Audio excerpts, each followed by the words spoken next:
Right ఇక కేంద్ర మంత్రి కిషన్ రెడ్డి సంచలన వ్యాఖ్యలు చేశారు. బీఆర్ఎస్, కాంగ్రెస్, ఎంఐఎం పార్టీలు బీజేపీని అణిచివేసే ప్రయత్నం చేస్తున్నాయని ఆయన ఆరోపించారు. ఈ మూడు పార్టీలు కుటుంబ పార్టీలేనని కిషన్ రెడ్డి ధ్వజమెత్తారు. కాంగ్రెస్ అగ్రనేత రాహుల్ గాంధీ, మాజీ సీఎం కేసీఆర్, అసదుద్దీన్ ఓవైసీ కనుసైగల్లో పనిచేస్తున్నారని ఆయన విమర్శించారు. హైదరాబాద్ మరింత అభివృద్ధి చెందాలంటే మున్సిపల్ కార్పొరేషన్ ఎన్నికల్లో బీజేపీ గెలవాలని కిషన్ రెడ్డి అన్నారు. భారతీయ జనతా పార్టీని అణిచివేసేటువంటి ప్రయత్నం చేస్తా ఉన్నారు. జాతీయ భావజాలాన్ని తొక్కిపెట్టేటువంటి ప్రయత్నం చేస్తా ఉన్నారు. ఇక్కడ ప్రజల హక్కులను కాలరాచేటువంటి ప్రయత్నం చేస్తా ఉన్నారు. ఈ మూడు పార్టీలు కూడా కుటుంబ పార్టీలే. సోనియా కుటుంబము, నెహ్రూ కుటుంబము, కేసీఆర్ కుటుంబము, ఓవైసీ కుటుంబం. ఈ మూడు కుటుంబ పార్టీలు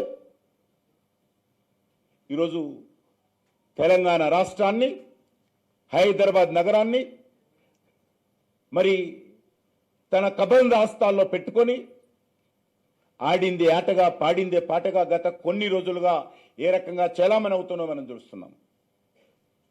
రాహుల్ గాంధీ కానీ, కేసీఆర్ కానీ అసదుద్దీన్ ఓవైసీ కనుసైగల్లో పనిచేస్తూ ఉన్నారు. మజ్లిస్ పార్టీ ఈరోజు వాళ్ళు